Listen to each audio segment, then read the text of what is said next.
தீபாவளி அன்னைக்கு வீட்டில் இருந்தேன். என் பையன் வந்து வீட்டுக்குள்ள நானும் எங்கள் சின்ன பையனும் வீட்டுக்குள்ளே சாப்பிட்டுட்டு வெளியில் வர்றதுக்காண்டி கதவை சாத்தி போட்டு சாப்பிட்டுக்கிட்டு இருந்தோம். வீட்டில் வெளில வர்றதுக்காண்டி வெளில வர்றப்ப 10 பசங்களுக்கு மேலே வீட்டுக்கு வந்து கதவை தட்டி, யாரா வீட்டில் வெளில வான்னு கூப்பிட்டானுங்க. யாரா அது நம்மளை வந்து கூப்பிட்றன்ட்டு வெளில வந்தால் என் பையன் பின்னாடி நின்றுட்டு என்னம்மா வந்து யாரும்மா கூப்பிட்றன்ட்டு பின்னாடி ஒடியாந்து பார்த்தாக்க அந்த பசங்க 10 பேருக்கு மேலே வந்து உன் பையனை வெளில வர சொல்லு அப்படிங்கன்னு.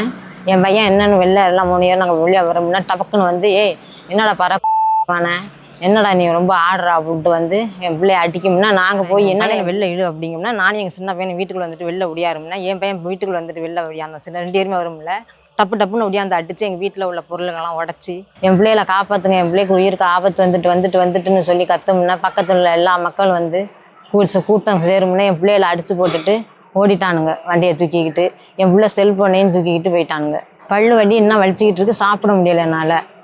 நான் 6-7 பல்லும் ஆடுது, 2 பல்லு போயிடுச்சு. 6 பேர் வீட்டுக்குள்ளே புகுந்து என்னை அடித்து எங்கள் அம்மா என் தம்பி என்னை அடிக்கும் போது மேலே வந்து விழுந்துட்டாங்க. அவங்களையும் அடித்து எனக்கு ஷோல்டர் வந்து மூட்டு நழுவிருச்சு. நாங்கள் நிம்மதியாக வாழ முடியாத ஒரு சூழ்நிலை இருக்குது. ஒரு தகவல் உரிமை சட்டத்தில் தகவல் கேட்கறதுக்காண்டி இந்த மாதிரி ஒரு சூழலை உருவாக்குறாங்க. சட்டப்படி நியாயப்படி தகவலை கேட்கறதுக்கு கூட எங்களுக்கு ஒரு சுதந்திரம் இல்லை இந்த சுதந்திர நாட்டில். அந்த மாதிரி நிலைமைகளும் உருவாகி கொண்டு இருக்குது.